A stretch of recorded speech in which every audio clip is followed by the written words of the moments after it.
পার্লামেন্টে যেতে সমঝোতায় পৌঁছালো ইমরান খানের দল। পাকিস্তানের নির্বাচন মানেই নাটকীয়তা। দেশটিতে গত ৮ই ফেব্রুয়ারি নির্বাচন অনুষ্ঠিত হলেও এখনও সরকার গঠন হয়নি।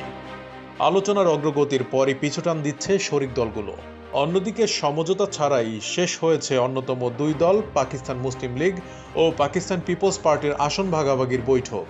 এমন পরিস্থিতির মধ্যে নতুন দলে যোগ দিয়েছেন ইমরান খানের দল পিটিআই সমর্থিত স্বতন্ত্র প্রার্থীরা।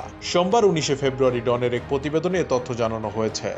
পিটিআই এর বর্তমান চেয়ারম্যান গওহর আলী খান বলেন, পিটিআই সমর্থিত স্বতন্ত্র প্রার্থীদের যারা জাতীয় পরিষদ ও খাইবার পাখতুনখোয়া ও পাঞ্জাবে নির্বাচিত হয়েছেন তারা নতুন দলে যোগ দিচ্ছেন।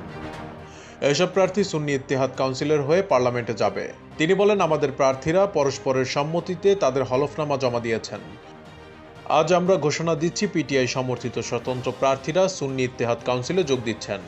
এর আগে রোববার জিও নিউজ জানায়, পিটিআই এর নেতা আলী মাহমুদ খান বলেছেন, তার দল সরকার গঠনের জন্য পাকিস্তান মুসলিম লীগ বা পাকিস্তান পিপলস পার্টি ছাড়া যে কোনো দলের সঙ্গে আলোচনা করতে পারেন। এছাড়া ইসলামাবাদে এক সংবাদ সম্মেলনে পিটিআই মনোনীত প্রধানমন্ত্রী প্রার্থী ওমর আইয়ুব খান জানান, কেন্দ্র ও প্রদেশের সরকার গঠন করবে পিটিআই। পিটিআই এর এই নেতা বলেন, দেশের জনগণ ইমরান খানকে চায়।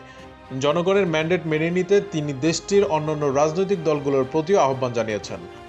পাকিস্তান পিপলস পার্টি ও পাকিস্তান মুসলিম লীগকে ইঙ্গিত করে ওমর আইয়ুব বলেন, এই দলগুলো 40টি আসনও জিততে পারেনি। তাদের এবং অন্য সবাইকে জনগণের কথা শুনতে হবে।